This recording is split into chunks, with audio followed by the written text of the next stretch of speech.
On va commencer notre cours On le dédie. et on le dédie bien sûr à l'élévation de l'âme des deux petites filles qui sont Shirel Et Sarah. Sarah Keren.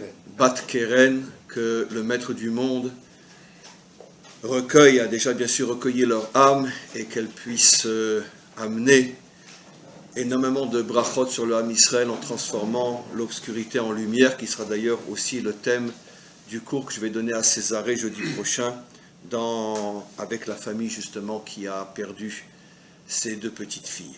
Mais quoi qu'il en soit, on est aujourd'hui à Tel Aviv et c'est un lieu, d'abord on est aujourd'hui le lundi 24 juin, on est à Tel Aviv. Je tenais à remercier le Rav, le dirigeant communautaire, Le Rav Abitbol, et ainsi que mon ami et élève Michael, Sans lui, on n'aurait pas eu qui cette soirée. ont organisé cette soirée. Et puis, ça me fait toujours je suis toujours très ému quand je donne un cours à Tel Aviv. C'est vrai que ça ne m'arrive pas tous les jours, mais ça m'arrive quand même, parce que c'est quand même la ville de laquelle sortira le Mashiach. Vous n'imaginez pas que le Mashiach va sortir de Bnei Brak ou de Me'acharim. Il sortira de Tel Aviv, forcément. Pourquoi? Pour des milliers de raisons.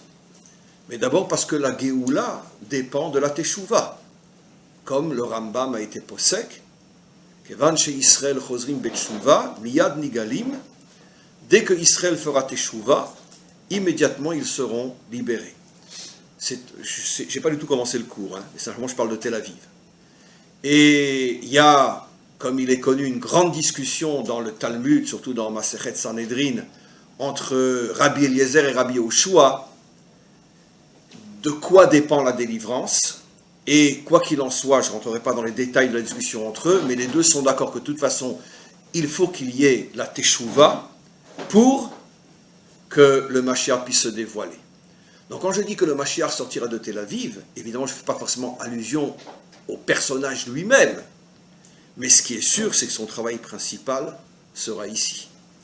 Parce que si on arrive à raccrocher les gens de Tel Aviv à leur identité véritable, qui est l'identité juive, telle que la Torah l'exprime, c'est sûr que ça va dégager des énergies d'une puissance inimaginable qui font que là, c'est évident que le Maître du Monde n'aura pas d'autre choix que de terminer en beauté tout ce que nous avons traversé jusqu'à aujourd'hui. Donc c'est clair que c'est ici, et là je le dis avec le plus grand sérieux, c'est ici que va tout se passer. C'est pour ça que ceux qui sont déjà là, qui vivent là, ont une responsabilité énorme, le Rav Abitbol et d'autres. Et vous tous qui vivez ici à Tel Aviv, plus ou moins, sachez que vous avez une responsabilité énorme, énorme, énorme, parce que c'est avec vous et à travers vous que véritablement notre peuple, et à travers lui l'humanité tout entière, va avancer vers la réalisation du projet final qui est un monde dans lequel les hommes et les femmes vivent avec dignité, avec grandeur, dans la paix, dans le respect, et que l'on puisse enfin commencer à vivre tel qu'on aurait dû commencer déjà il y a 6000 ans, mais tout a été retardé avec le problème de la faute de Adam. En tous les cas, ce n'est pas du tout le sujet, c'était juste une introduction. Ce soir, le sujet est très très délicat, parce que effectivement, on est plus ou moins à nouveau à la veille des élections. Je ne sais pas comment on en est venu, Michael et moi, décider que ce serait ce sujet-là. Très sincèrement, je ne me rappelle plus. Je ne sais pas si c'est moi qui l'ai proposé ou Michael, je crois que c'est moi, oui, je ne sais plus pourquoi d'ailleurs. Avec la paracha. Oui, ah oui, c'est en rapport avec la paracha, Korar, etc., bien sûr. Vous me direz quel est le lien entre Korar et la politique, mais on va le voir bien sûr. En tout cas, on va reprendre les choses un petit peu avant, avec Parshat Shlach, la paracha de la semaine dernière, les explorateurs, parce qu'il y a un lien entre les explorateurs et Korar, comme on va le voir. Alors, on va procéder comme j'ai l'habitude de le faire. On va d'abord amener le contexte tel qu'il est raconté dans la Torah, et puis dès que l'on aura mis les choses en place, on va essayer de décoder, d'interpréter et de ramener la Torah à notre époque, puisque c'est le devoir d'un enseignant de ne pas parler de nos ancêtres les Hébreux, mais de parler de chaque homme et de chaque femme aujourd'hui, en se servant d'enseignements qui sont en avance sur le futur, c'est-à-dire les enseignements de la Torah. Quand on sait effectivement montrer à quel point ils sont en avance, même sur le futur. On va reparler des explorateurs. Alors bien évidemment, vous avez sans doute tous dans la tête que les explorateurs étaient des monstres, des bandits, des voyous, qui ont fait du Lachon Hara sur la terre d'Israël. Et apparemment, la punition que nous avons reçue à cause d'eux, parce que tout Israël s'est rangé de leur côté, comme on le sait, apparemment la punition qu'on a reçue à cause d'eux semble effectivement prouver que c'était vraiment de sales voyous. Et pourquoi? Parce que Rachid dit explicitement que cette faute à laquelle tout Israël a participé a causé 2 destructions de temples et 4 exils. Comme je dis toujours, je le répète pour la 101e fois, quand on lit dans Rachid que la faute des explorateurs a causé 2 destructions de temples et 4 exils, bon, on lit Rachid. Et malheureusement, quand on lit la Torah, on n'a pas le réflexe de la faire vivre au présent. Pas tous et pas toujours.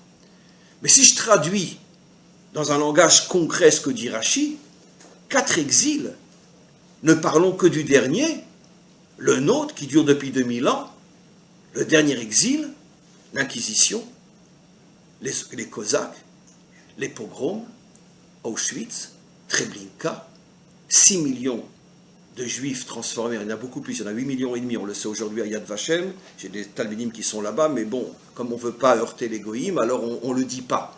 Mais on sait que c'est depuis longtemps, le chiffre de 6 millions a été dépassé, on est à 8,5 millions aujourd'hui d'après les recherches, pas tous dans les camps, mais tous ceux qui étaient fusillés avant qu'on ouvre les camps n'ont été ouverts qu'en 1942, et avant ils étaient gazés dans des camions ou tués dans des fosses. Mais quoi qu'il en soit, on est à plus de 8 millions, et 2,5 millions d'enfants. Tout ça, c'est la faute des explorateurs. Parce que quand Rachid dit 4 exils dont le nôtre, c'est Auschwitz, Treblinka. Donc une faute qui a causé 8,5 millions de morts, rien que la dernière catastrophe, ne parlons pas de l'Inquisition, ne parlons pas des Cosaques, ne parlons pas des pogroms, Kishinev, Odessa, etc. C'est quand même terrible. Donc évidemment, le réflexe primaire va être de dire, mais quel voyou c'était cela, si c'était là, je les étranglerais, je les lapiderais. Et pourtant, c'est pas si simple que ça. Parce que quand on creuse un petit peu, on s'aperçoit que c'est très très compliqué de comprendre quelle est la faute des explorateurs. Et je vais vous le prouver même d'une manière fondée dans la loi. D'une manière que vous pourrez comprendre, n'ayez pas peur, on ne va pas faire du Talmud. D'abord, il faut se rappeler que c'est Moshe lui-même qui les a choisis. Et il faut se rappeler ce que nos maîtres nous disent, entre autres Rachid, que Moshe avait le roi à Kodesh, il était animé d'un sens profond, il avait une sorte de laser spirituel dans les yeux, que quand il choisissait quelqu'un pour le nommer à un poste, il était capable de le scruter de haut en bas et de voir son passé, son présent, son futur et de voir s'il est apte à la mission qu'il lui confie. Moshe était comme ça. Sachez que des millénaires plus tard, le Hari HaKadosh, à Tzfat, était comme ça. Rabbi Chaim Vital témoigne du fait que pendant les 2 ans où le Hari HaKadosh a vécu à Tzfat, il y avait quantité de tzadikim qui s'arrangeaient pour ne jamais le croiser. De peur, parce qu'ils savaient que s'il les voit, il va tout voir. Et ça, c'est le Hari HaKadosh des millénaires après Moshe Rabbeinu. Et même le Hari HaKadosh appelait Moshe Rabbeinu, tu es mon maître. Donc c'est absolument évident que si Moshe choisit ces 12 personnes pour cette mission ô combien délicate, parce que c'est tout l'avenir d'Israël qui en dépend, vous imaginez que Moshe les a passés 150 millions de fois au scanner pour voir s'il n'y avait pas le moindre problème en eux. Et c'est pour ça que Rachid dit clairement que c'était des gens kshérim quand ils sont partis. Il n'y avait aucun problème. Maintenant, ils sont revenus, et qu'est-ce qu'ils ont fait, globalement? Ils ont dit, on n'y arrivera pas, c'est impossible. Laisser tomber, c'est de la folie. Pourquoi? La Torah elle-même dit, ils ont vu des géants, ils ont vu des villes fortifiées, ils ont vu une armée super préparée, où le plus petit des soldats était un Katzin dans Sayeret Matkal. Oui, c'est pas de moi. Rashi explicite. Rashi dit que depuis l'époque d'Avraham, Yitzhak et Yaakov, les Cananéens savaient que cette terre avait été promise à Israël et qu'il reviendrait dans 4 générations. Et pendant 4 générations, depuis l'âge de 12-13 ans, Chaque Cananéen était préparé à lutter contre Israël qui reviendrait. C'était des super soldats. En plus, c'était des géants. En plus, c'était dit, la Torah, des Néphilim. Qui sont les Néphilim? Bon, on va passer très très vite parce que ça va nous faire rigoler, mais peu importe. La tradition raconte qu'il y a des anges déchus, Asa, Ve'azael, qui sont descendus dans ce monde, qui ont pris une forme humaine. C'est la fin de Parshat Bereshit. Ils se sont mariés avec des filles humaines, Bnot Adam, et ils ont mis au monde An-Shechem, des gens redoutables. Et ils vivaient tous dans le pays de Canaan. C'est-à-dire que les Cananéens leur avaient sans doute payé un solde inimaginable pour qu'ils soient là-bas et les protègent. Donc des gens mi-hommes, mi-démons. Les Cananéens, dont la plupart d'entre eux étaient des géants. Des gens super entraînés pendant 4 générations. Les Juifs viennent de sortir d'Égypte. Ils ne savent même pas tirer à la carabine. Il n'y a aucun commando, aucun parachutiste, aucun Sayeret Matkal. Il n'y a rien chez eux. C'est tous des petits Juifs qui ont vécu pendant 210 ans en baissant la tête, en frôlant les murs. Le petit Juif qu'on connaît en Galoute. Sale Juif, c'est pas grave. C'est ça. Et ils n'ont pas eu le temps de se préparer. Puisque on était censé rentrer en Israël 1 an et quelques après être sorti d'Égypte. Et pendant ces 1 an et quelques, on s'est occupé uniquement de recevoir la Torah, de la comprendre et de faire le Mishkan. Il n'y a aucun entraînement militaire.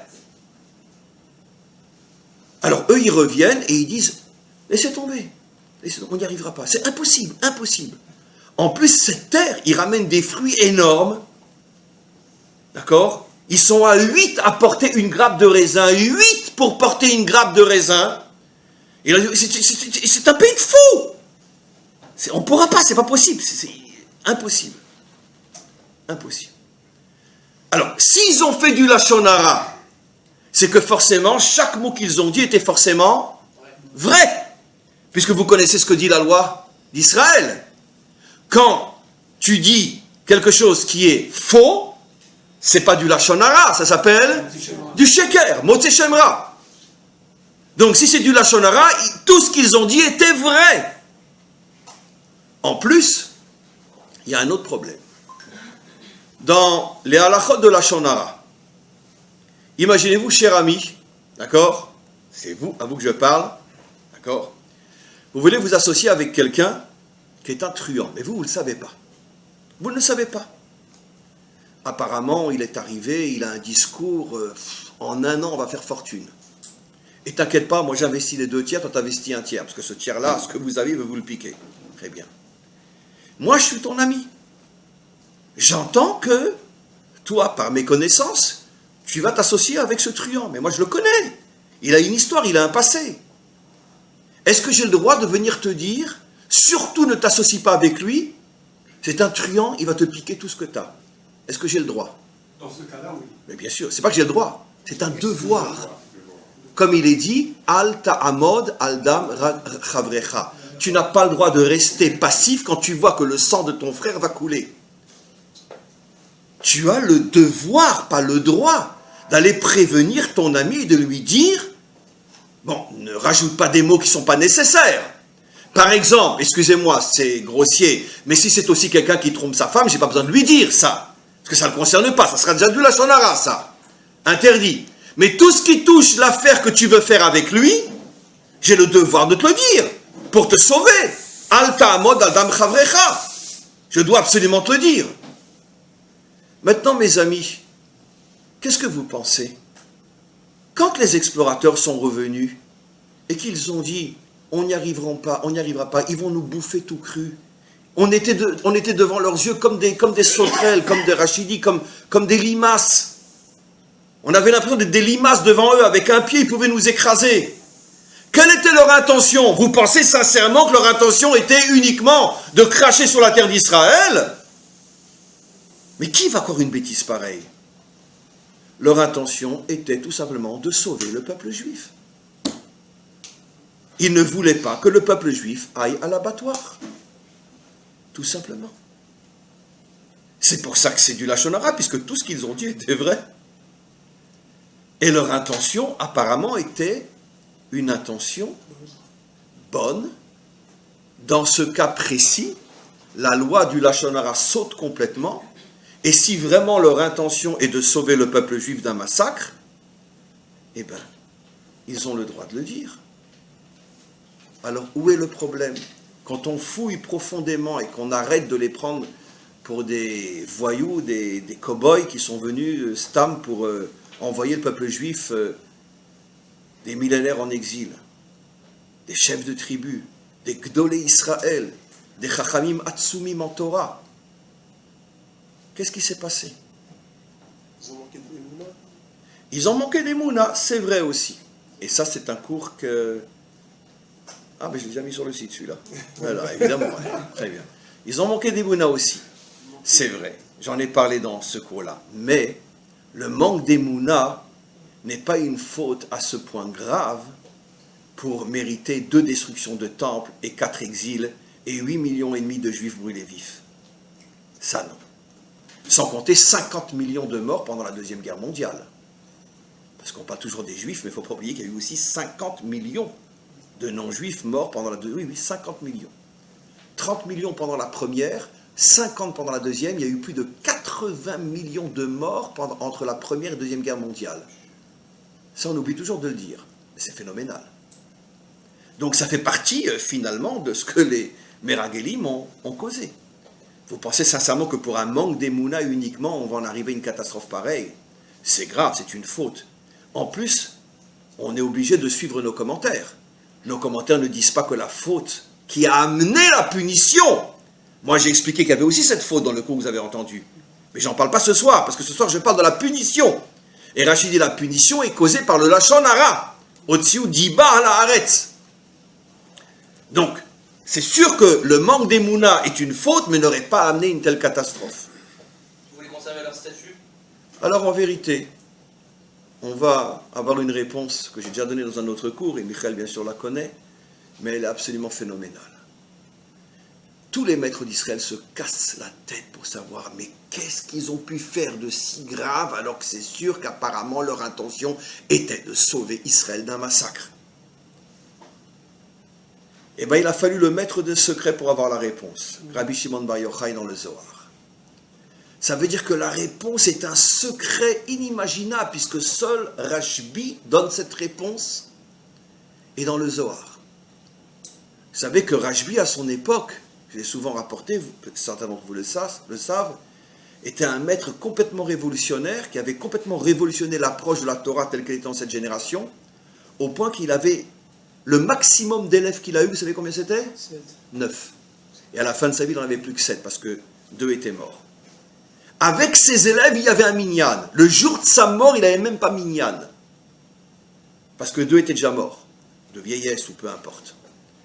Un jour, il est venu voir son maître, Rabbi Akiva, il lui a dit, mais comment c'est possible? Une telle Torah, personne ne m'écoute. Et il pleurait. Son maître lui a dit, Daïcha, shekonecha ve'ani yodim miyata. Ça doit te suffire que ton Créateur et moi, nous savons qui tu es. Aujourd'hui, à Méron, Nakba Omer, il y a 1 million de personnes qui défilent. Et dites-moi un juif qui, de près ou de loin, ne touche pas au Zohar, ou n'a pas entendu un petit peu.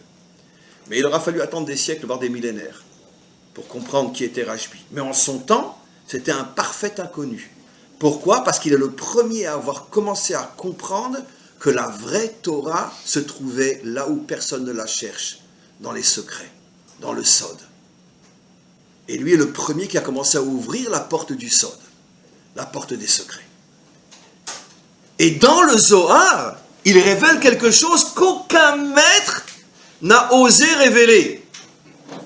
Il dit, vous savez pourquoi les explorateurs ont fauté? Vous savez pourquoi on considère que c'est du Lachon Hara, alors que, d'après l'exemple que j'ai donné, si vraiment leur intention c'est de sauver Israël, c'est pas du Lachon Hara, c'est permis.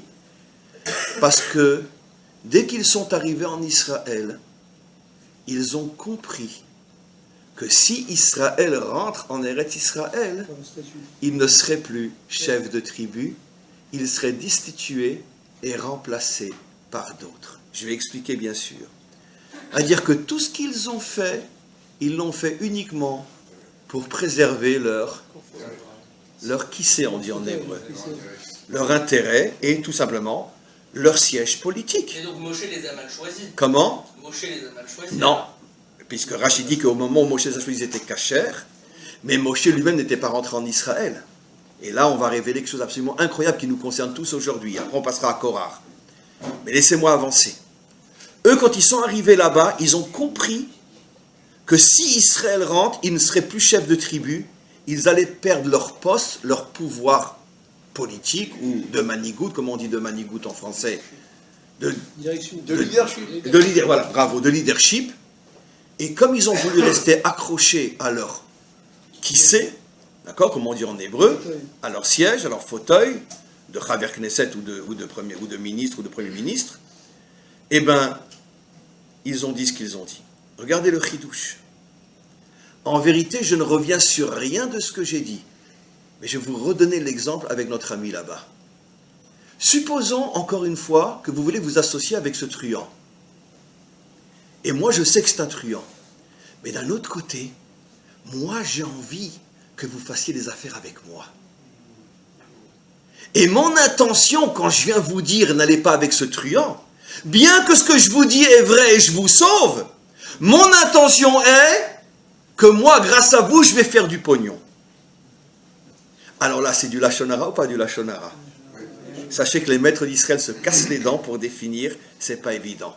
Mais beaucoup se disent que dans ce cas-là, qu'est-ce qu'il faut faire? Et c'est comme ça que c'est la halakha.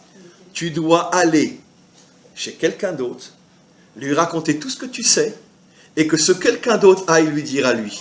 Mais si toi tu y vas comme tu as aussi l'intention de profiter de lui, même si c'est vrai qu'en lui disant ce que tu vas lui dire, tu le sauves d'une catastrophe, dans la mesure où ton intention principale est fondée par ton intérêt de faire des affaires avec lui, pour toi, ça s'appelle encore du Lachon Hara. Ce qui veut dire que les explorateurs, pourquoi on dit qu'ils ont fait du Lachon Hara?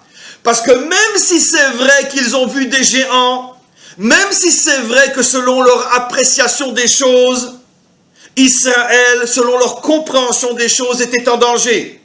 Même si c'est vrai que ce qu'ils ont dit à Israël les protégeait peut-être d'une catastrophe, selon leur compréhension à eux, fondamentalement, qu'est-ce qui les a amenés à dire tout ce qu'ils ont dit?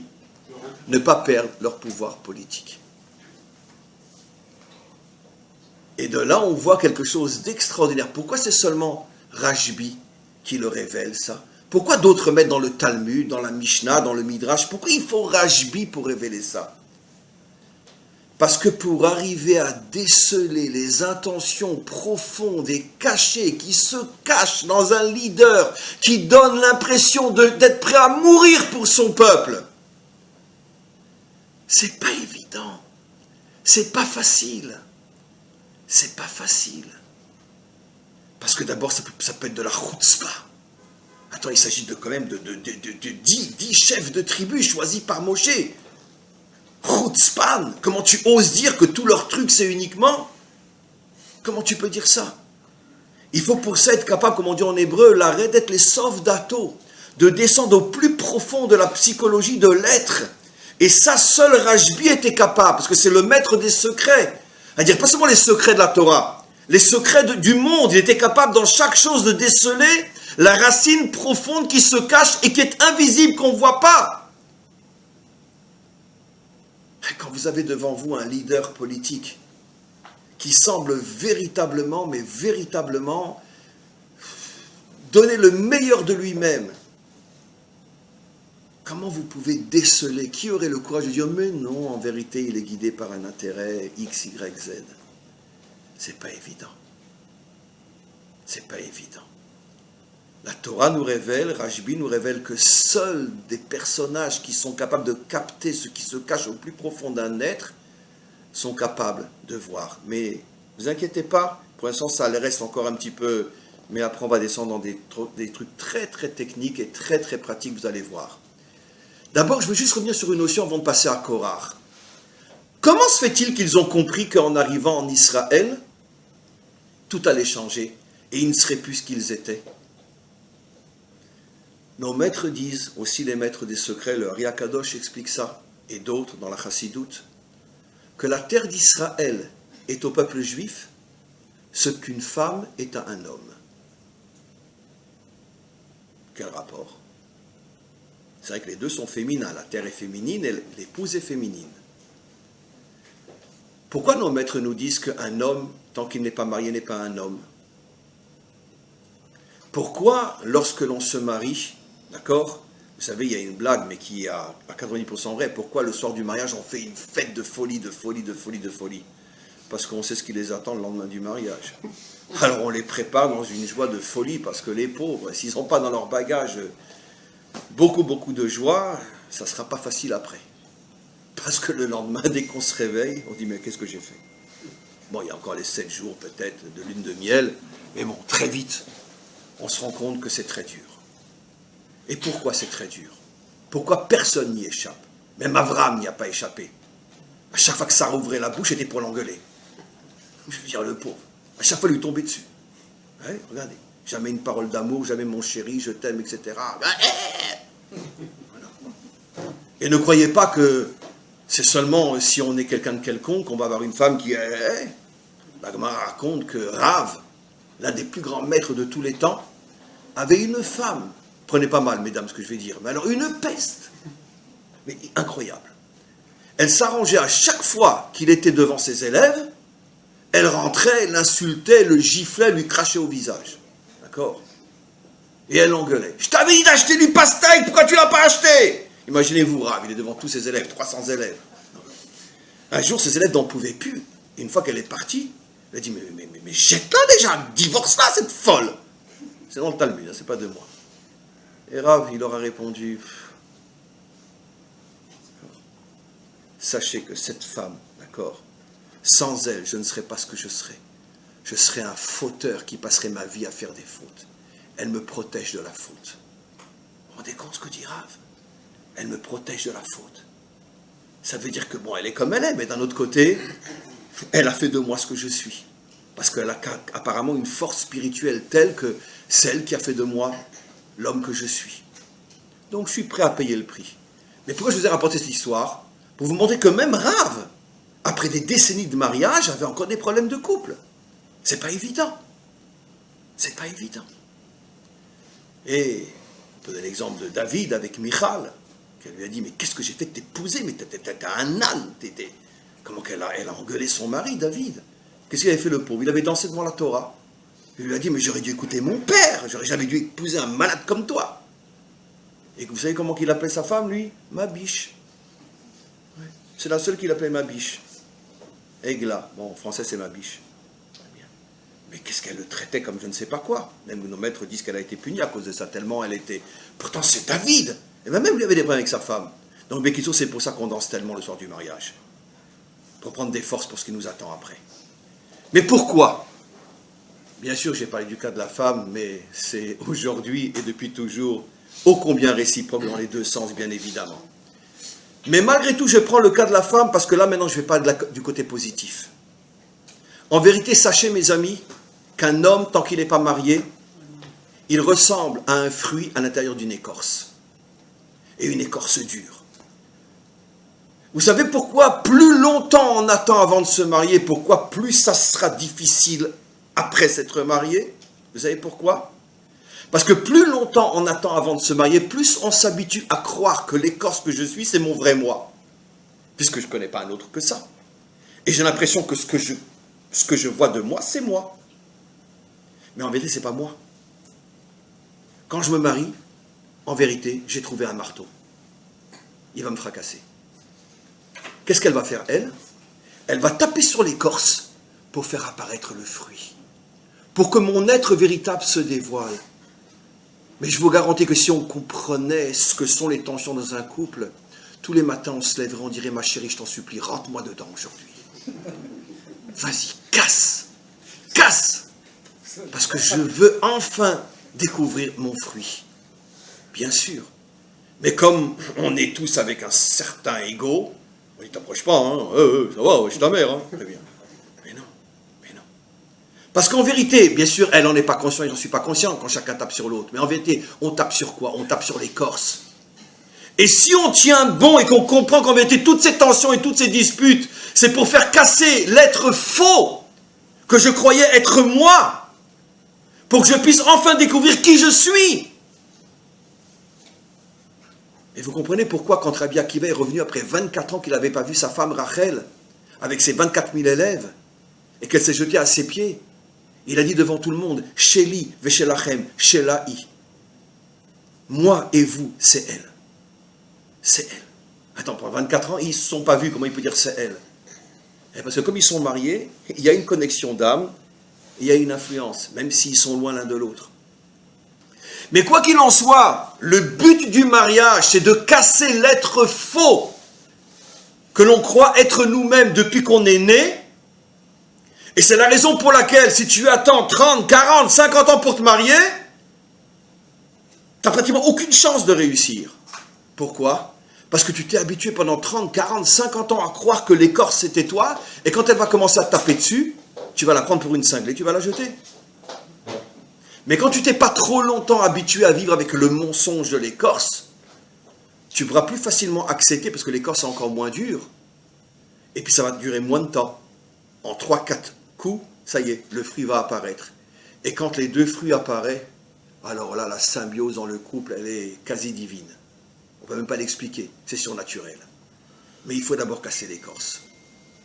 Nos maîtres expliquent, mes amis, et c'est très important qu'on le sache tous, la terre d'Israël fait exactement le même travail sur chaque juif qui fait son aliyah. D'accord? Je me rappelle une histoire que je raconte souvent. J'avais il y a des années un élève, il est arrivé ici multimillionnaire. Bon, je ne vais pas rentrer trop dans les détails, parce que s'il entend le cours, après il va pas être content. Peu importe. Mais multimillionnaire. Il est arrivé ici, il avait déjà un certain âge, la cinquantaine, un homme d'affaires, il bouffe le monde entier. Il est arrivé ici, il a commencé à investir, tac, tac, tac, tac, tac, tac, tac. D'accord. Quelques années après, 3 ans après, je l'ai raccompagné à l'aéroport. Il pleurait, il lui restait $100 en poche. Il s'est fait bouffer, déchirer, massacrer. Pourquoi? Et à combien ça arrive?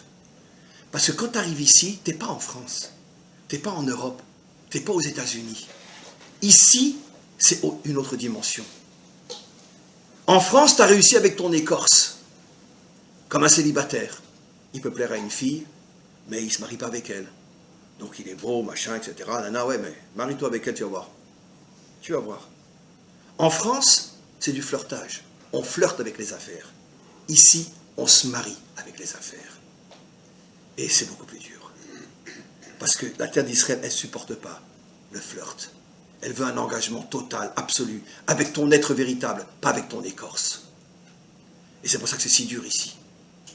C'est pour ça qu'on se pose tous des questions, mais mince alors, tout ce que je touchais se transformait en or en France.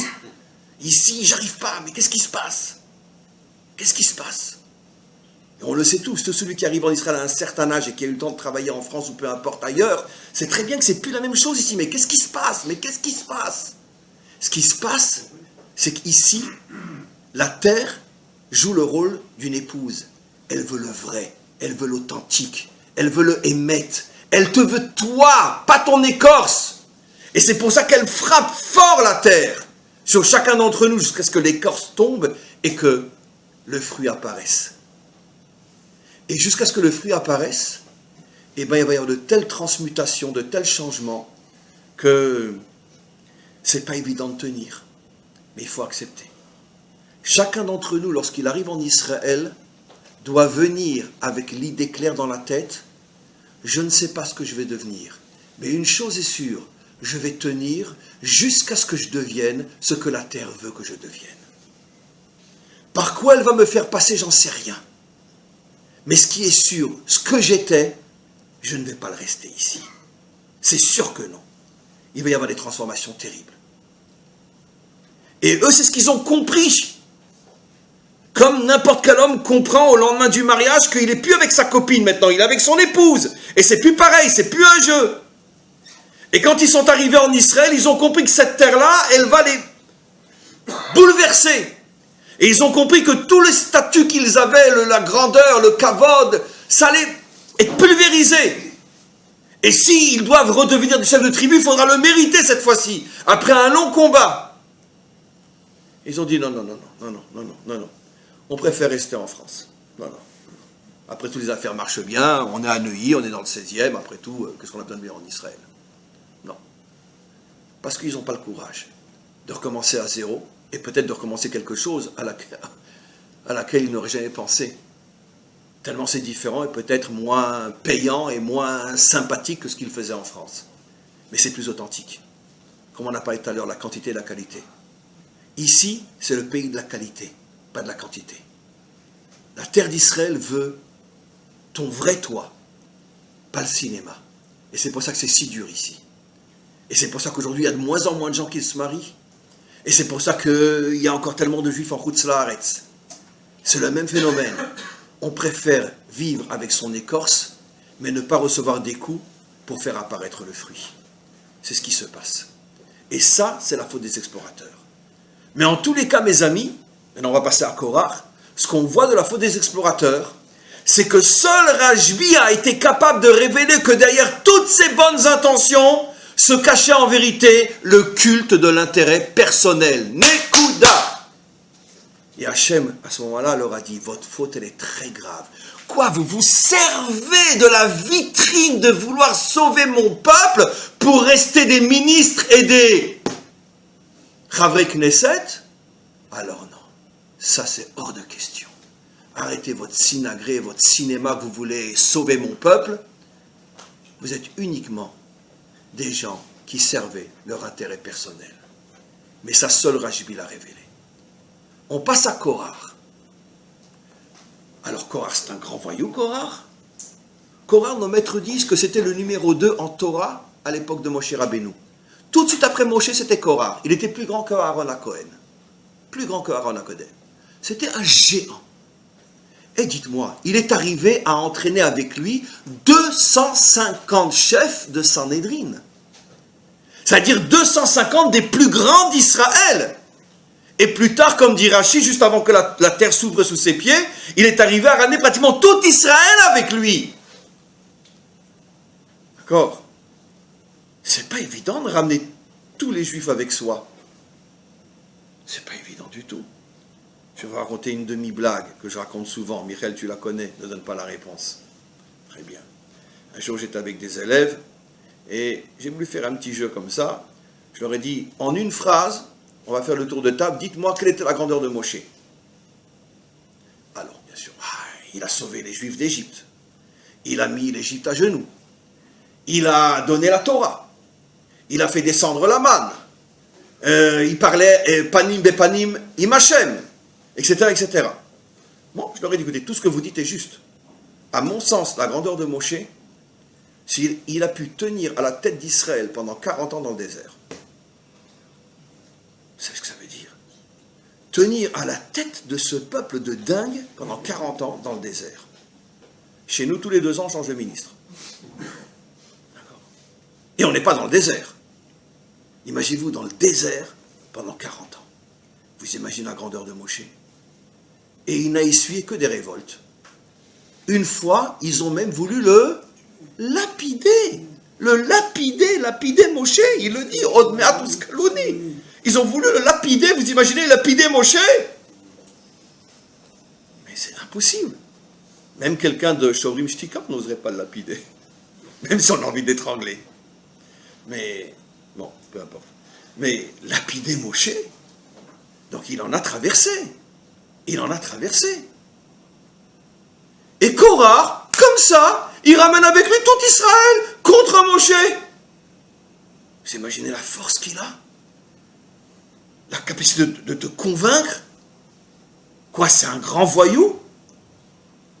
Pas si voyou que ça, hein? Rashi nous dit que l'une des raisons qui l'ont amené à se révolter contre Moshe, c'est que c'était un prophète. Korach était un prophète, il a vu qu'allait sortir de lui qui? Shmuel, le prophète qui a construit la royauté d'Israël, donc par le mérite duquel nous aurons le Mashiach. C'était le maître de Shaoul et David. Il est appelé Navi à Malchut.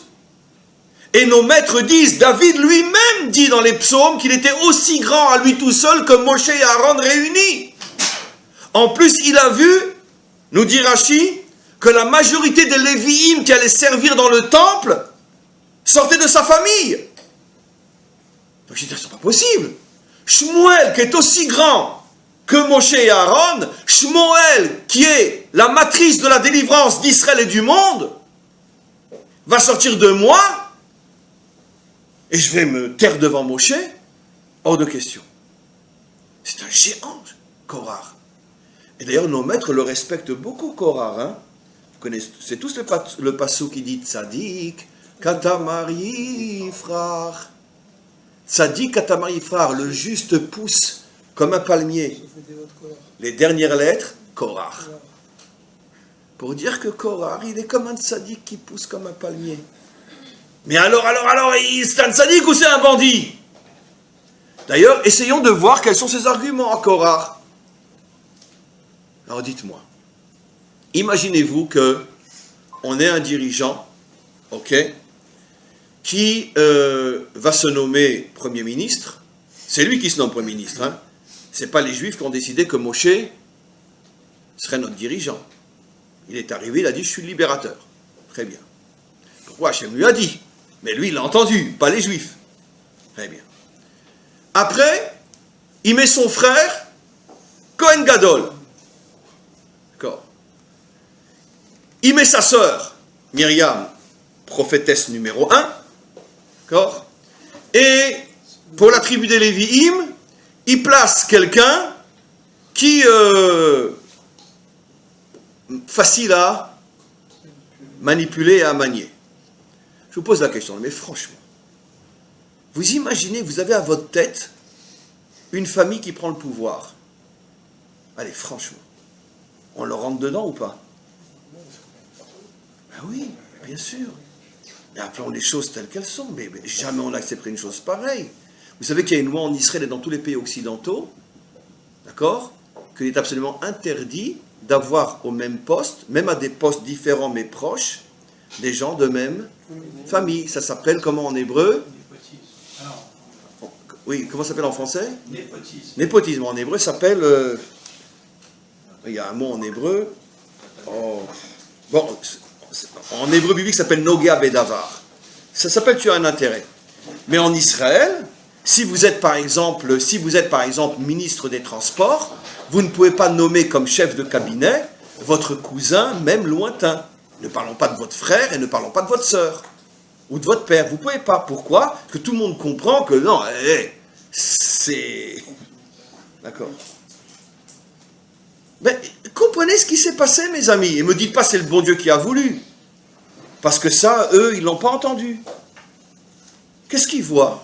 Moshe est roi, Aaron est Kohen Gadol, Myriam est la prophétesse en tant que femme, mais elle a un rôle incroyable dans le peuple, comme on le sait. Et la tribu des Lévi'im est entre les mains d'un petit neveu, tête à claque, dès que Moshe lui dit oui, d'accord. Très bien. Qu'est-ce que les Juifs comprennent? Ça sent louche, hein, cette affaire-là. Hein. Mais personne n'a le courage de lever le nez, parce que c'est Moshe. Il y en a un qui explose. Il dit, Rachid nous dit, il va de temps en temps, d'endroit en endroit, il dit, mais jusqu'à quand vous allez laisser une imposture pareille? Mais attends, c'est quoi ça? C'est quoi? C'est une famille qui nous gouverne? C'est une quoi? C'est une dynastie? C'est comme c'est les rois de France ou je ne sais quoi? D'accord? Et d'ailleurs, c'était comme ça d'ailleurs. Puisque un prince avait 2 fils, l'aîné, il est rentré en politique, et le cadet, il rentrait au clergé. Ce qui fait que le clergé et la politique étaient forcément ensemble. Et c'est comme ça qu'a fonctionné la France et tous les pays européens pendant des siècles. Le clergé et le pouvoir, c'était en vérité des frères et sœurs. 2 frères. C'est comme ça que ça fonctionnait. Que Dieu me pardonne, mais c'est ce que Moshe a fait. Alors c'est vrai, nous on a une bonne réponse, c'est le bon Dieu qui lui a dit. D'accord? Mais les curés disaient la même chose. Hein. C'est Dieu qui nous a choisis. Très bien. Enfin, ils les ont sortis d'Égypte quand même. Hein. Comment? Ils les ont sortis d'Égypte. Très bien, Spartacus aussi, il a libéré les esclaves de Rome. Hein. Excuse-moi, et je veux dire... on a quand même, les soldats vietnamiens, ils ont quand même sauvé le Vietnam de l'Empire américain. Hein. Et les talibans, grâce à Dieu, ils ont quand même foutu les Russes dehors. Hein. Les talibans sont des gens extraordinaires. Hein. Tu te rends compte, depuis 50 ans qu'on veut leur prendre leur pays, ils ont mis les Russes à genoux, ils ont mis les Américains à genoux. Pourquoi je dis que c'est des gens extraordinaires? Parce que c'est des descendants des 10 tribus, on le sait tous. Les talibans sont des descendants des 10 tribus. Ils ne sont pas juifs sur le plan alarique, mais c'est des descendants. Et donc, maintenant, évidemment, la presse nous fait croire que c'est des bandits. C'est des gens extraordinaires qui se battent depuis des décennies pour sauver leur pays. Pourquoi? Parce que la CIA veut mettre la main sur l'opium. Parce que ça sera sa caisse noire. Mais bien sûr. La CIA ne peut pas se suffire de l'argent que lui donne l'État. Parce que ce n'est pas suffisant pour toutes les affaires sous la table. Les plus grands trafiquants de drogue dans le monde, c'est la CIA. Moi, je vais me faire descendre, c'est pas grave, c'est pas enregistré. Donc ils ont besoin des champs d'opium des talibans, bien sûr. Et c'est pour ça que les talibans se défendent. Mais bon, mais ça, il ne faut pas le dire à personne. On continue. Quoi qu'il en soit, on comprend que Korah vient avec apparemment, et c'est comme ça qu'il est arrivé à amener avec lui tout Israël. Il vient et il dit, mais vous ne pouvez pas laisser faire une chose pareille, mais vous ne voyez pas que c'est un scandale. Et en plus, il ose nous dire que c'est le bon Dieu qui est derrière. Mais c'est ce que font les imams, c'est ce que font les cardinaux, c'est ce que font les curés, c'est ce que font tous les despotes religieux depuis l'histoire du monde. Pourquoi Moshe serait différent? Voilà ce que Korah dit. Prouvez-moi que Moshe est différent. Eh bien, ils l'ont tous suivi. Alors, s'il n'y avait eu que ce problème-là, vous pensez que les 250 qui l'ont suivi seraient morts brûlés vifs, et que lui et Dathan et Aviram et toute leur famille seraient morts, auraient été engloutis? Ben non.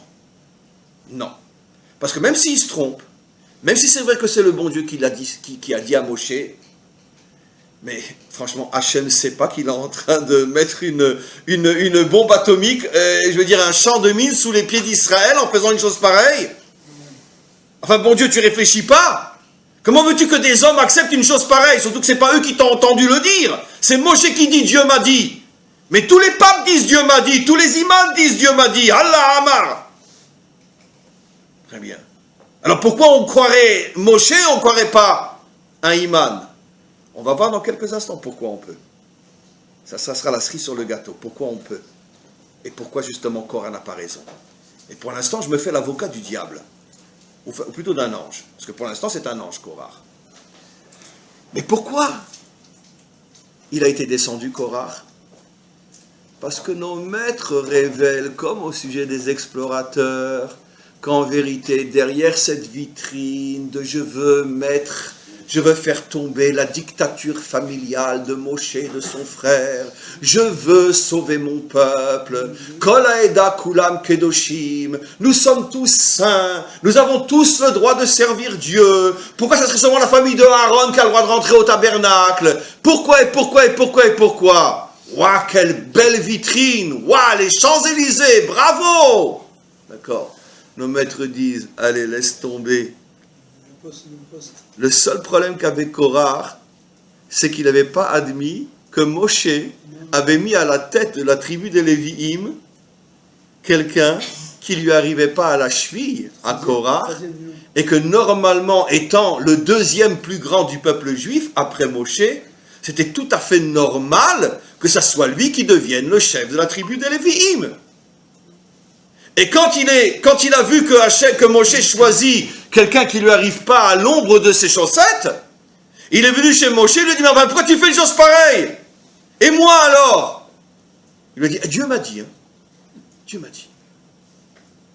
Alors tu as dit, Dieu t'a dit, ouais, tu le mets lui et pas moi, parce que tu sais qu'avec moi, tu ne peux pas faire de moi ce que tu veux, mais avec lui, tu dis, va à droite, va à gauche, d'accord, allez, arrête de me la jouer, tu es un politicien comme tout le monde, Moshe. C'est pour ça que tu ne m'as pas choisi, parce que tu sais que moi, je sais dire non quand je ne suis pas d'accord, mais lui, il n'osera pas.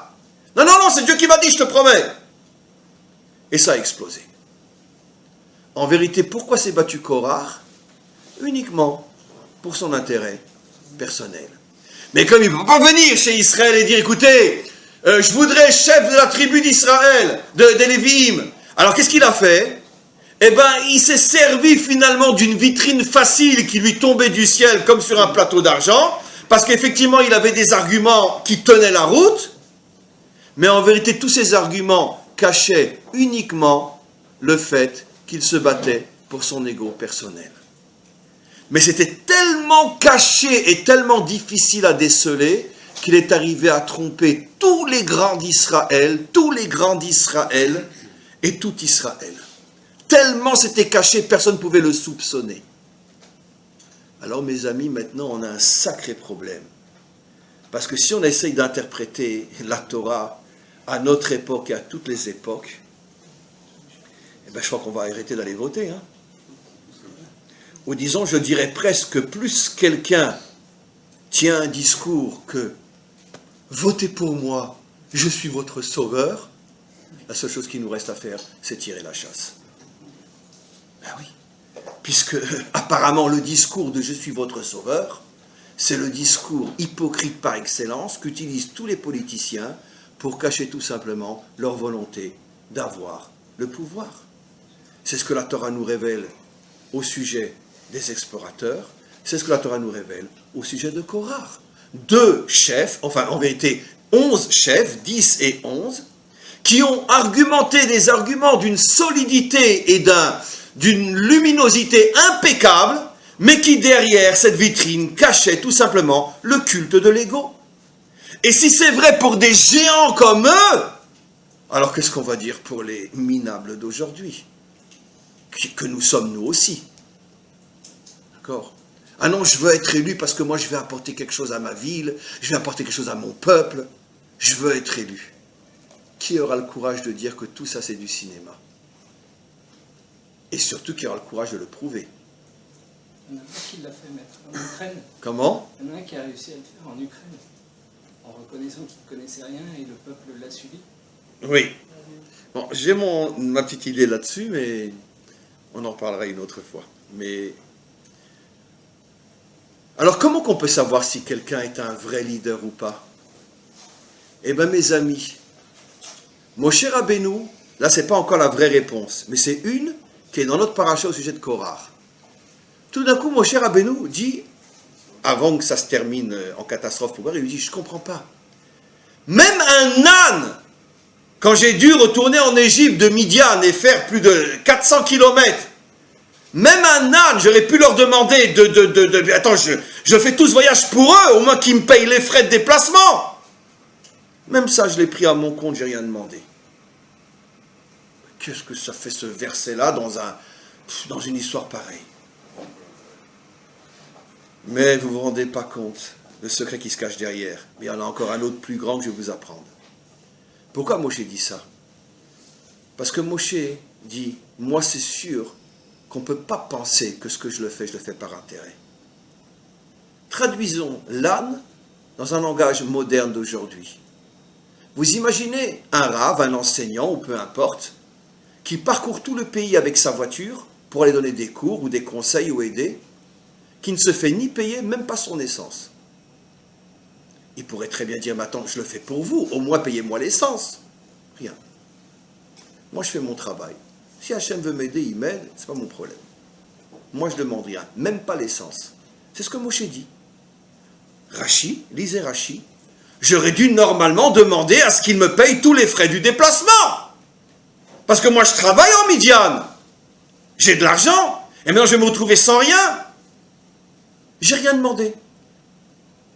Ce qui est incroyable, c'est qu'il y en a un autre plus tard qui dira la même chose, qui c'est Shmuel. Shmuel, qui sort de quand dira un jour la même chose. Je n'ai jamais rien demandé de ma vie. On a eu un maire comme ça à Jérusalem. Comment il s'appelle? Barkat. Okay. Il a eu 4 ans ou je ne sais pas combien d'années de service. Il n'a jamais pris un centime. Mais d'un autre côté, que Dieu le protège et le bénisse, il est très riche. Donc, ça n'enlève rien à sa grandeur de ne pas avoir pris un centime. Mais d'un autre côté, il est riche. Trump aussi. Comment? Trump aussi, il paraît qu'il a perdu plus d'1 milliard. Plus d'1 milliard de dollars, il a perdu depuis qu'il est président, et il ne prend pas un centime lui non plus. Mais d'un autre côté, il est milliardaire. Mais Moshe et Shmuel n'étaient pas milliardaires. Parce que Moshe, avant de partir en Égypte, il gardait des moutons. Il n'était pas milliardaire. Ça veut dire que vraiment, vraiment, il a trimé pour faire sa mission. Et il n'a rien demandé.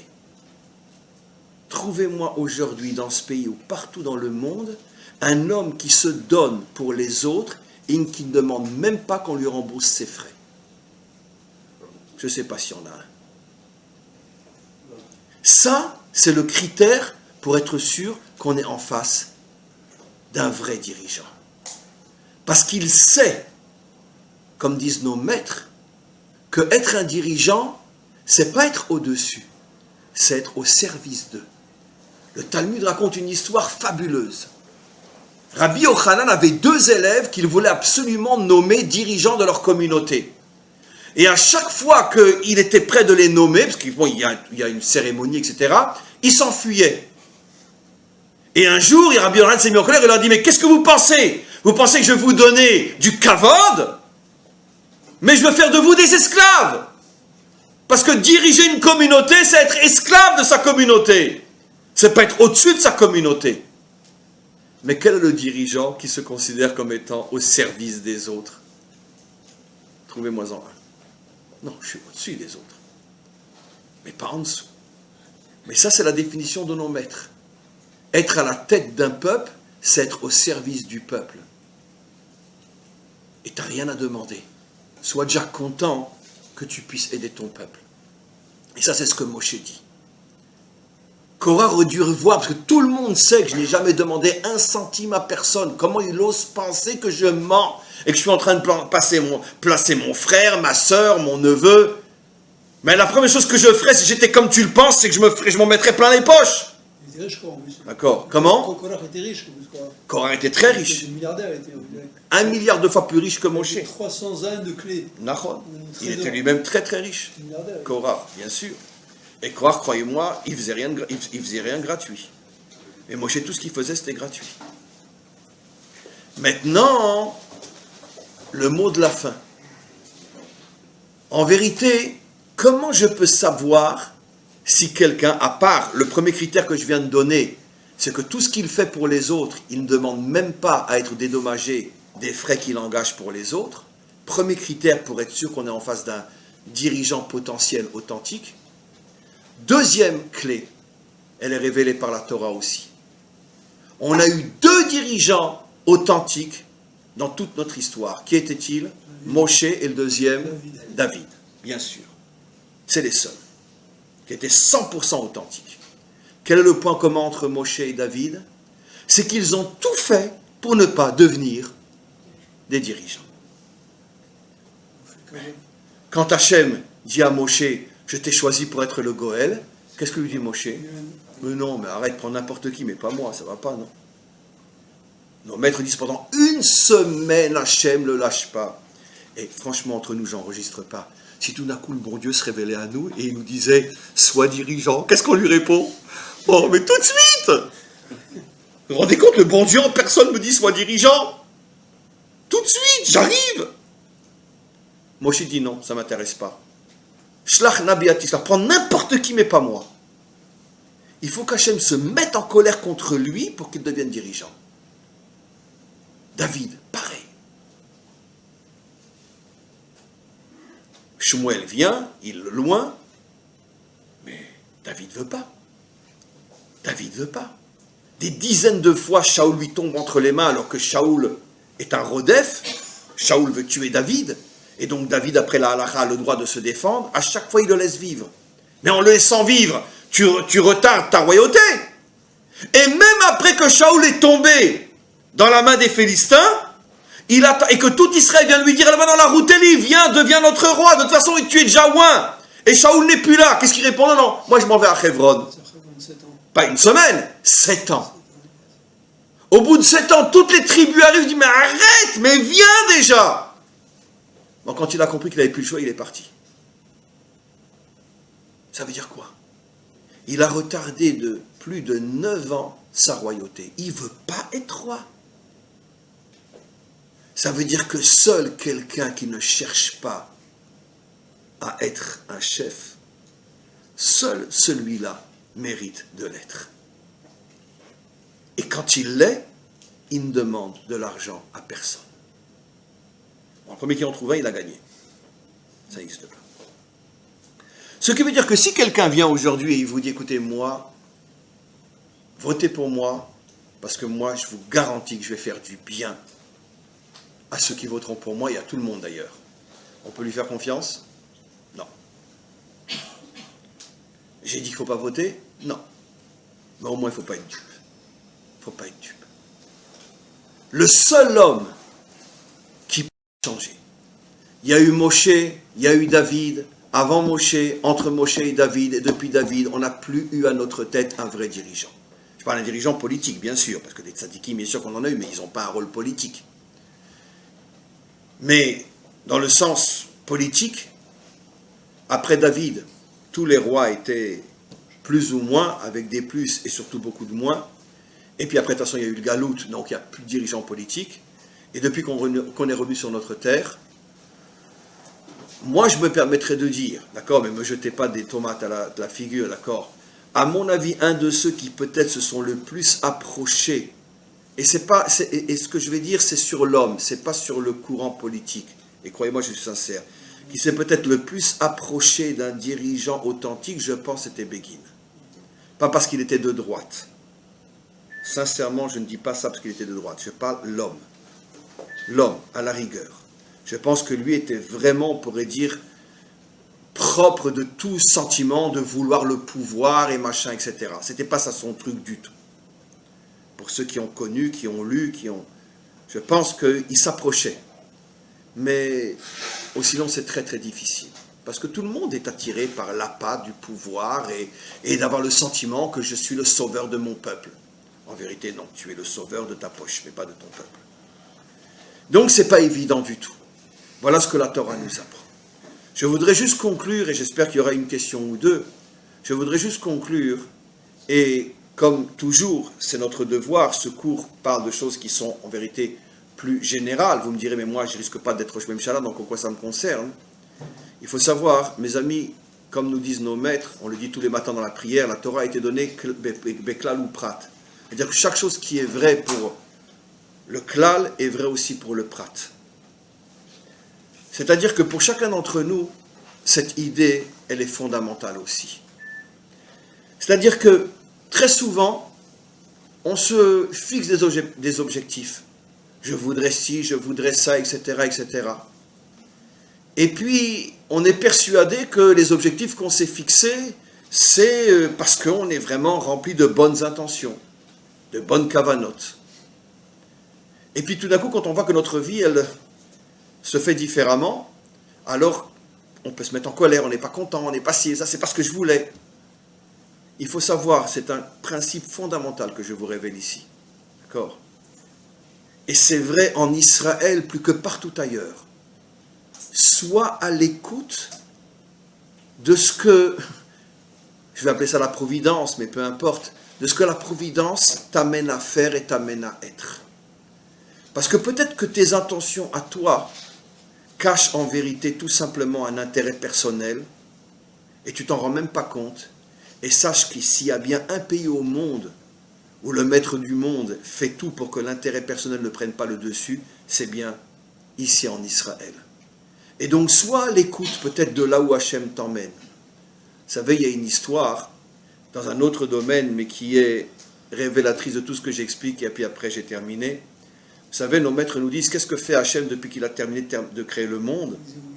Il s'occupe de marier ceux qui doivent se marier. Il y a un bonhomme, il arrive après 120 ans là-haut, il n'a jamais pu se marier. Tout de suite, il arrive, je veux tout de suite arriver au bureau d'Hachem, tout de suite, tout de suite. Bon, les anges voient, que c'est une histoire bien sûr, que c'est une tête brûlée, il l'amène chez Hachem. Il rentre dans le bureau, il tape, il dit, mais c'est quoi ça? Attends, regarde, j'ai 120 ans, j'ai jamais été marié, et j'ai entendu des centaines de fois à la synagogue, le Shabbat, que tu t'occupais que de faire des mariages. Alors, où tu étais? Dans ma vie à moi? Le maître du monde lui dit, écoute, t'inquiète pas, tout a été enregistré, j'ai ton film, on va le regarder ensemble. Il ouvre le tiroir, il cherche le nom, Benoît, il lui montre son film. Et puis, il lui dit, tu vois, là tu avais 18 ans. Tu es assis à une table de café, tu as une jeune fille avec toi. Ben, je t'ai envoyé ton zivoug. Mais non, c'est impossible, c'était une sfarade, moi je suis ashkénaze, je vais me marier avec une sfarade, non mais attends, c'est impossible. En plus une marocaine, non mais attends, n'importe quoi. Bon, très bien, on continue le film, d'accord? Puis tu vois, tu es nouveau, 2 ans après, à la table d'un café, et ben, je t'ai renvoyé un zivug. Mais n'importe quoi, c'est une américaine, elle parle l'anglais, moi, on avait des difficultés à se comprendre, moi je suis français, c'est les Français, ils sont très nuls pour les langues, alors une anglaise, mais non, c'est pas possible. Bon, on continue. Et puis il lui montre qu'une centaine de fois, il lui a envoyé quelqu'un. Et à chaque fois, lui, bien sûr, il avait son critère de ce qu'il voulait, et comme ça ne correspondait pas aux critères de ce qu'il voulait, d'accord, lui, il voulait quelqu'un qui parle le français, qui fait du gefilte fish, ou quelqu'un qui a l'accent tunisien et qui fait la pkaïla, et comme c'est jamais ce qu'on lui a présenté, il a dit non, c'est pas mon zivug. Qu'est-ce que cette histoire nous apprend? C'est que ce dont tu as besoin réellement, tu es le dernier à savoir ce qui est bon pour toi. Laisse la providence te prendre en main. Et même si sur le moment tu as l'impression que ce qu'on t'envoie c'est pas ce que tu voulais, sache que peut-être tu vas découvrir avec stupéfaction que c'est encore plus grand que tout ce que tu espérais. Fais confiance. En hébreu, ça s'appelle la émouna. La émouna est le facteur fondamental de la réussite.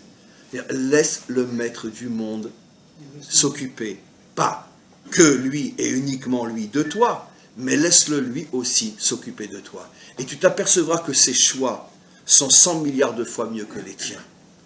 Parce que quand tu te bloques avec tes propres idées, tu risques de passer à côté des choses les plus fondamentales dont tu as besoin. Voilà mes amis, s'il y a une question ou deux, en tout cas, Baruch Hashem, il y avait pas mal de monde ce soir, malgré tout. Et je tiens à répéter que pour ceux qui sont intéressés, donc, je donnerai jeudi soir à Césarée un cours, bon, très différent bien sûr, sur les épreuves, la souffrance, etc., pour la famille qui a perdu dans l'accident les deux petites filles. Ça va être sans doute pas un moment très difficile pour nous tous, mais je pense que ceux qui peuvent se déplacer, demander après à Michael l'adresse exacte, ceux qui peuvent se déplacer, ça vaut la peine, parce que ça sera aussi, je pense, un cours très fort qui pour chacun d'entre nous, qu'à Dieu ne plaise qu'il ne nous arrive jamais des choses pareilles, mais chacun d'entre nous, malgré tout, a ses épreuves, même si c'est incomparable avec ce genre de drame, et c'est peut-être bien d'entendre aussi ce cours de jeudi soir à Césarée. Voilà, s'il y a des questions, une question ou deux. Oui, je voulais poser une question. Oui. Par rapport à ce que vous venez de dire, on est tous confrontés tous les jours à des expériences, à des signes, à des directions. Pour le faire très bref, comment fait-on la distinction entre une bonne direction ou une mauvaise direction? Un bon signe ou un mauvais signe? Vous mettez, cher ami, exactement le doigt sur ce que j'ai dit, mais que je n'ai pas suffisamment appuyé sur cette notion, mais c'est à votre question que je faisais allusion. Vous voyez? Quand je disais qu'on n'a pas le droit en tant que juif de se dire « je m'en remets entièrement à Hachem ». Ça, c'est interdit chez nous. Pourquoi? Nos maîtres le disent. D'abord parce qu'on a l'obligation, même si on a la émouna, de faire ishtadlut, d'avoir notre propre responsabilité. Et en plus, nos maîtres disent clairement que Hachem veut qu'on soit son choutaf. Naase choutafo shel HaKadosh Baruch Hu. Ça veut dire on est son associé. Mais dans une association, les deux ont leur propre responsabilité. Dans une association, personne ne peut s'en remettre qu'à l'autre, sinon c'est plus une association, c'est une prise en charge. Donc Hachem dit qu'un ish emet, c'est quelqu'un qui est l'associé d'Hachem. Là, dans cette phrase-là, il nous révèle, on peut dire, l'essence et la quintessence du judaïsme authentique. Je ne lui demande pas de me prendre en charge, mais je ne peux pas exclure sa présence dans ma vie. C'est cette sagesse qui me permet finalement de trouver le juste milieu entre lui et moi. J'ai mes responsabilités et il a sa propre action. Donc, déjà, savoir, et donc ça confirme qu'effectivement, je ne peux pas dire, tiens, tout d'un coup, je sens qu'on veut m'amener à droite, je vais aller à droite. Non. Ou à gauche, je vais aller à gauche. Je ne parle pas de politique, je parle de chemin, bien sûr. Pourquoi? Parce que je dois aussi faire mon propre calcul, ma propre réflexion. Ce que je veux simplement dire, et c'est vrai que dans les détails, pour chacun en particulier, ça nécessite déjà une discussion privée, mais moi je ne peux donner que des grandes lignes ici. Ce que j'ai voulu dire, et je le redis, c'est que tu ne dois jamais exclure un choix sous prétexte qu'il te semble complètement contraire à ce que tu es, à ce que tu comprends, à ce que tu ressens.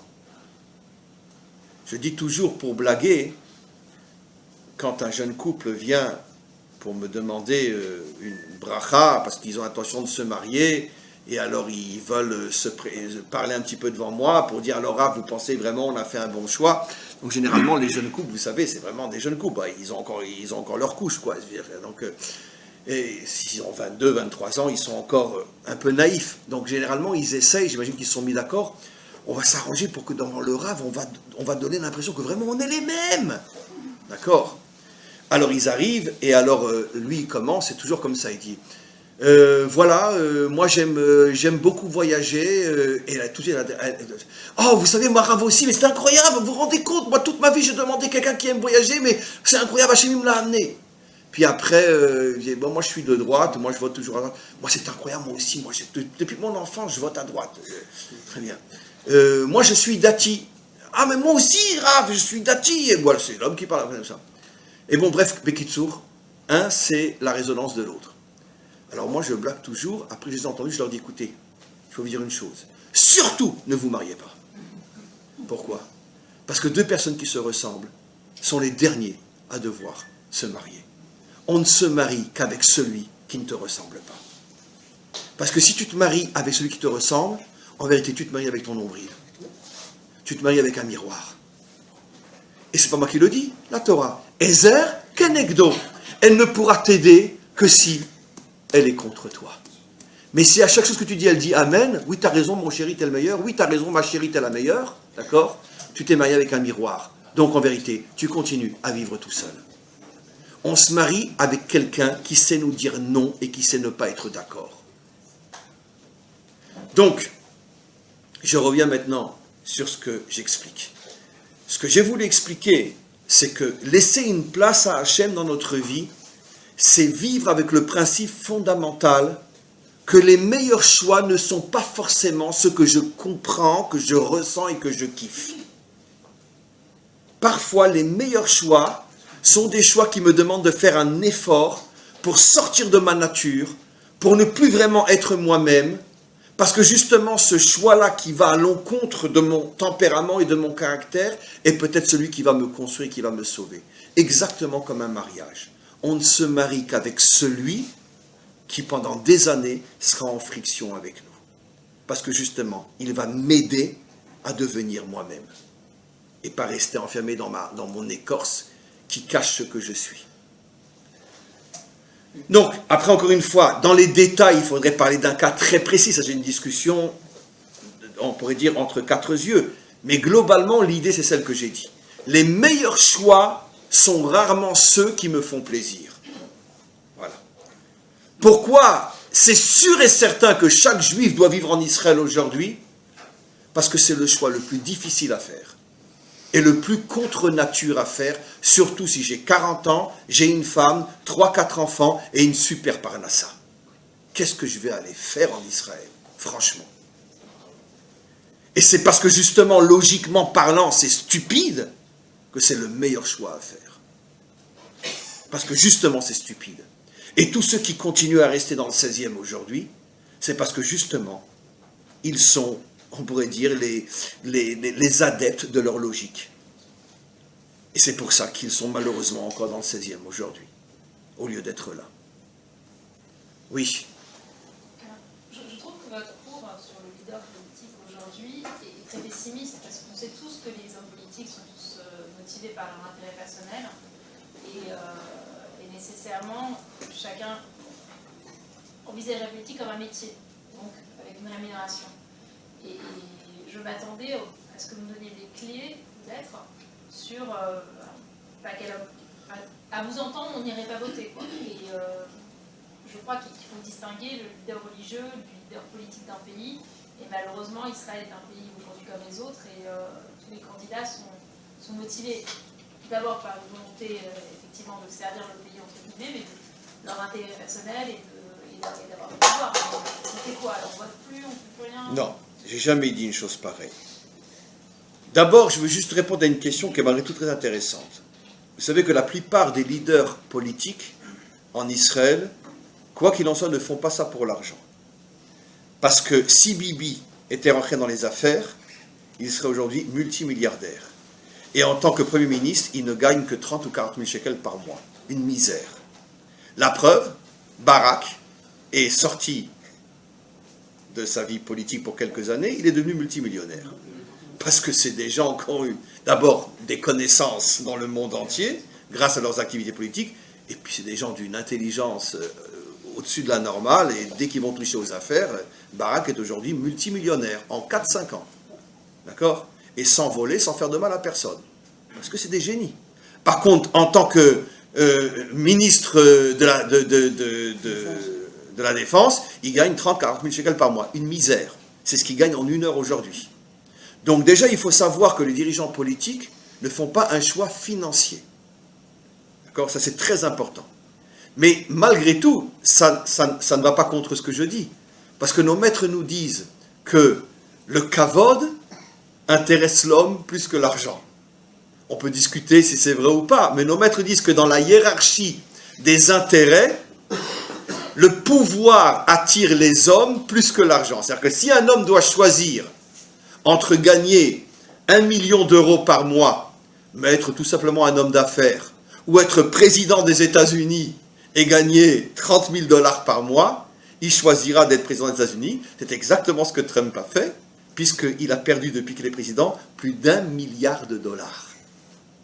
Donc vous voyez bien que le pouvoir, ça attire plus que l'argent. Donc ça c'est déjà important. Donc ce n'est pas une question d'argent, c'est une question de pouvoir. Maintenant ce que j'ai voulu dire, c'est 2 choses. D'abord, effectivement, comme vous le dites, qu'il ne faut pas être dupe, qu'il ne faut pas s'imaginer que celui qui a le meilleur discours est forcément celui qui nous fera le plus de bien. J'aurais tendance à dire que c'est exactement le contraire. J'aurais tendance à dire que moins un politique parle, et à mon avis, plus on peut lui faire confiance. Parce que celui qui commence à philosopher, il est très dangereux. Parce qu'il veut se créer une vitrine pour attirer les gens. Très bien. Maintenant, je n'ai pas dit qu'il ne faut pas voter. Mais j'ai dit qu'il faut être conscient que quand on vote, finalement, on n'aura pas ce qu'on croyait recevoir. Et la preuve, madame, c'est que trouvez-moi un seul dirigeant depuis 70 ans qui a donné au peuple ce qu'il avait promis avant les élections. Mais ça, à la limite, on le sait. Très bien. On dit ça, qu'est-ce qu'on fait? Donc, juste, maintenant, je vais répondre à votre question. Avec votre permission, Rav. Ce que je veux dire, c'est la chose suivante. C'est qu'en vérité, c'est à nous de comprendre que si on veut, nous le peuple, les dirigeants ne sont pas parachutés de la Lune ou de Mars. Les dirigeants, ils sortent de nous, de nos entrailles, de notre peuple. En vérité, un dirigeant n'est que, d'une certaine manière, la représentation de son peuple. Ce n'est pas de moi, c'est dans le Talmud. Le dirigeant n'est que l'incarnation du peuple. Si le peuple, si vous et moi, et encore un, et encore un, et encore un, encore un, encore un, on commence à comprendre que finalement, vivre pour son intérêt personnel, c'est se vouer pendant des siècles encore et des millénaires à avoir des dirigeants corrompus qui ne pensent qu'à eux. Si le peuple commence à changer, les dirigeants changeront aussi parce que les dirigeants sortent du peuple. Ce que je veux dire, c'est que finalement, c'est vrai que c'est un travail à très long terme. Mais commençons déjà, nous, à changer. Commençons déjà à comprendre dans notre vie que finalement, on n'est pas sur Terre pour se faire plaisir. On est sur Terre pour faire ce qu'il faut faire. Et généralement, ce qu'il faut faire est généralement, dans pratiquement 100% des cas, ce que, si ça n'avait dépendu que de moi, je ne l'aurais jamais fait. Et quand on va s'habituer à vivre comme ça, alors peut-être qu'on aura finalement des dirigeants qui seront à la hauteur d'être eux aussi des gens qui font ce qu'ils font parce qu'il faut le faire et pas parce que ça leur fait plaisir. Oui, Rav. Je veux dire que ce que dit Céline est très très important parce que vous avez une vision qui est très intéressante. J'apprécie tout ce que vous avez dit, mais vous êtes dans ce qu'on appelle une vision qui est trop optimiste. C'est l'idéal de trouver un maître comme Moshe Rabbeinu. Or, Moshe Rabbeinu est quelqu'un qui est en dehors des normes. Il est Chasser Belokim. Et justement, de ce que tu as dit, c'est qu'en fait, la nature humaine, tout le principe même de tout ce qu'on fait dans notre vie, s'il n'y avait pas quelque chose qui était « je ne mange que parce que j'ai faim », je ne fais des enfants que parce que j'ai envie de ma femme, je ne fais de la politique ou je ne fais que si j'ai une envie, quelque chose qui me pousse, et ce n'est pas obligatoire que cette chose soit que bonne. Je peux avoir envie d'avoir des relations sexuelles, mais je m'oriente à être avec ma femme. La même chose, quelqu'un qui a des envies de devenir quelqu'un d'important, s'il canalise son énergie, donc ça veut dire quoi? En gros, la nature humaine, elle n'est pas comme mon cher Rabbeinu. Halvaï, que vous ayez raison, et qu'on arrive à une situation où la psychologie va changer et tous les êtres humains sont merveilleux. Or, la majorité, le monde entier est comme ça, on est avec un hissaron. C'est bien pour ça qu'il y a une bracha qui dit Boré nefashot rabot vehesronan al kol ma shebarata. Tout ce que Dieu a créé, il a créé avec un manque. Si j'ai pas un manque, je peux pas faire du bien. Si j'ai pas un manque, qui me manque quelque chose, alors je ne serai pas leader. Si je suis un hmaro de première et je fais que rien, et que je suis qu'une serpillière, et j'attends qu'on vienne me chercher, c'est contraire au judaïsme. Le judaïsme, il dit, Ishtadel liot ish, bemakom, si vous êtes dans une situation où il n'y a que des abrutis, ou que personne ne prend le leadership, vous êtes obligé de prendre le leadership. Donc ça veut dire quoi? D'un côté, moi je suis admiratif. On a un rave qui est dans un optimisme et un rêve, halvaï, qu'on arrive à être comme ça tous, que sans avoir des envies, mon cher Rabbeinu, il a attendu combien de temps. Mais la situation n'est pas comme ça, maître. Il faut bien savoir qu'on a des envies et on a des défauts. Ce qu'il faut, c'est prendre nos défauts et de les rendre de qualité. Je ne sais pas si je t'ai répondu, Céline, mais parce que toi, tu fais attention au truc. Hein. Attention. Voilà. Tout ce que vous avez dit, cher Rav, est 100% juste. Mais ça ne contredit pas ce que j'ai dit. J'ai pas dit parce non, que... non. Mais c'est trop beau, vous êtes dans le beau. Non. Moi, je suis dans le Je vais réel. vous expliquer. Je suis dans le réel aussi, mais pas du même niveau. Et j'explique. Tout ce que vous dites est 100% vrai si, effectivement, notre mission était d'être un peuple comme les autres. Ça veut dire que si, effectivement, Israël était le 71e peuple de la terre et que nous n'avions pas d'autre mission que d'être un bon peuple, alors, effectivement, ce cours n'a aucun sens. Parce qu'effectivement, ce cours n'a aucun sens pour un leader non juif. Alvaï, c'est pour ça que, par exemple, en ce qui me concerne, j'ai un respect, une admiration sans limite pour Trump. Pourquoi?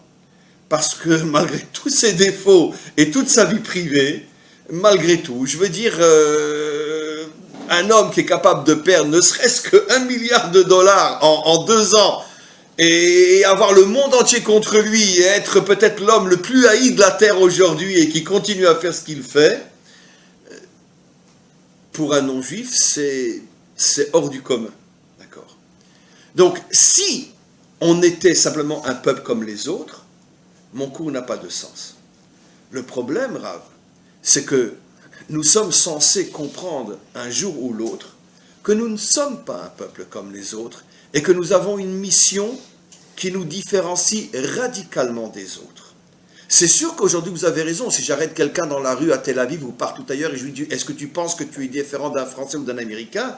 Il va me dire « Non, mais t'es malade. Pourquoi? Ma peau, elle est différente de celle du Français. » Mais le problème, c'est qu'il n'y a pas d'éducation, il n'y a pas de ci, il n'y a pas de ça. Notre identité, elle est complètement morte après 2000 ans d'exil. Et puis, il faut dire la vérité aussi. Nos dirigeants spirituels ne sont pas forcément tous des exemples qui nous séduisent et qui nous font envie d'adhérer à la Torah. Donc, on est dans une situation aujourd'hui où, effectivement, c'est très problématique.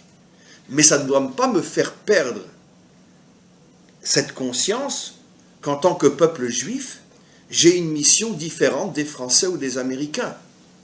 Et c'est en ce sens-là que je dis que mon cours a un sens.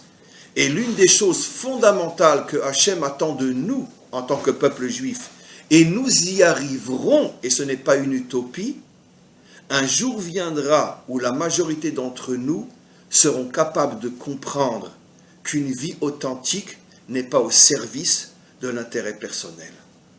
Ça, les goïms ne pourront, en tant que peuple, je ne dis pas en tant qu'individu, bien sûr que oui, mais en tant que peuple, les goïms, on ne leur demande pas ça. D'ailleurs, vous le savez, dans le langage de la halacha, c'est pour ça qu'il est permis aux goïms le inyan de la shutafut.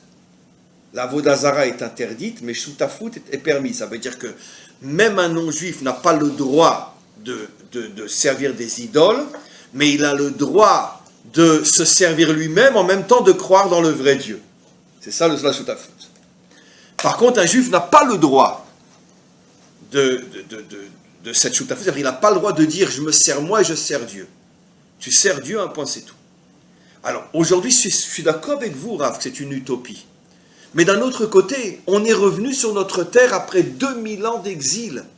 On vit un miracle inimaginable. Je pense que n'importe quel juif, même le plus simple, même le plus chiloni, même un juif qui mange du porc à Kippour, ne peut pas nier que notre histoire est une histoire hors du commun. Un peuple, le plus petit des peuples, éparpillé aux quatre coins de la terre, poursuivi, massacré, piétiné, broyé pendant des millénaires, et qui revient sur sa terre et en 70 ans devient l'une des plus grandes puissances de la planète. Et on sait qu'aujourd'hui, notre technologie militaire est en avance sur la science-fiction. Et il y a peut-être 10 dans le pays qui savent exactement les armes qu'on a aujourd'hui, qui feraient rougir de honte la science-fiction. Mais comment en 70 ans? Et puis toute la tchouva qu'il y a dans ce pays. Ça fait 27 ans que je suis dans le pays. J'ai connu Tel Aviv, je pense avoir la plupart d'entre vous. Pour trouver un restaurant kasher à Tel Aviv, il y a 27 ans, il fallait... Impossible. Aujourd'hui, où vous allez, vous avez des kasher les mahadrines, vous avez des centres d'études partout, vous avez des cours de Torah partout. Donc, on vit un miracle inimaginable. On ne peut pas être revenu sur notre terre et se dire, bon, ben, on va être comme les autres. C'est clair qu'on a une responsabilité d'être différent des autres. Et cette responsabilité, elle est ici. C'est que, effectivement, vous avez 100% raison. On ne demande pas à un homme standard de ne vivre que pour la vérité. Mais si Hachem nous a choisis il y a 4000 ans, s'il nous a donné la Torah, s'il nous a protégés pendant des millénaires de souffrance, et qu'il nous a ramenés sur notre terre, et en 70 ans, on fait partie des superpuissances sur le plan technologique, médical, scientifique et militaire, il est clair qu'on a la preuve absolue qu'Hachem attend quelque chose de nous, de différent de ce qu'il attend des nations, et ce quelque chose, c'est ce que j'ai expliqué dans mon langage aujourd'hui, être capable d'être un peuple qui vit pour la vérité vraie, et pas uniquement pour servir ses intérêts. Et nous y arriverons. Nous y arriverons, parce que les événements, tout ce qui va se passer, etc., la guerre de Gog et Magog est déjà pratiquement à notre porte, et il va s'en passer des choses. Et toutes ces choses-là vont nous aider à réveiller, à casser l'écorce, et à réveiller le fruit qui est en nous, et on va redevenir le peuple que malheureusement nous ne sommes plus depuis des millénaires, et on va redevenir un peuple fraternel, un peuple où chacun d'entre nous va véritablement s'aimer et se respecter, et tous ensemble, on va devenir ce peuple qui sera un modèle pour les autres, comme ce que disent nos prophètes, Or la Goïm, une lumière pour les nations, et cette lumière-là, c'est cette capacité qu'aura notre peuple et nos dirigeants d'être des gens sincères, authentiques, honnêtes, et de vivre véritablement pour apporter quelque chose de bien, et uniquement de bien, au monde, et nous allons y arriver. Nous allons y arriver. Donc, encore une fois, je partage à 2000% ce que vous dites. J'ai simplement rajouté que c'est juste pour 7 milliards de personnes, moins 13 milliards de juifs. Voilà, 13 millions de juifs, pardon. Voilà. Si vous n'avez pas d'autres questions, au nom de Keilat Torat Moshe, je voudrais remercier le Rav Dinovitz. C'était non seulement une bonne soirée, une excellente soirée, et j'ai vu quelques visages que je ne vois pas d'habitude, donc ça veut dire que votre nom est reconnu de très loin, et donc ça veut dire qu'il faut venir plus souvent nous voir. On aura d'autres gens qui viendront Shabbat à la synagogue nous voir, Be'ezrat Hashem, et qu'on se retrouve dans la joie et que dans des circonstances heureuses. Merci beaucoup. C'était une très belle soirée, merci beaucoup. Et j'en profite pour, bien que la halakha nous interdit de faire le shevar de quelqu'un devant lui-même, mais que Beremez, j'ai une estime, une admiration énorme pour vous, que vous êtes installé ici à Tel Aviv et que vous faites ce que vous faites. Et c'est pas une chose évidente. Vous notez tous. Croyez-moi que... Vous notez tous, parce qu'ils ne sont pas tous d'accord. Il y a 10-15 ans encore, aucun rave n'aurait accepté de s'installer à Tel Aviv. Et vous faites partie de ces pionniers qui viennent ici. Et grâce à des gens comme vous, notre peuple change et va changer et va s'améliorer. Amen. Vechen Yeh Ratzon. Vous avez des livres ici pour ceux qui vous Voilà.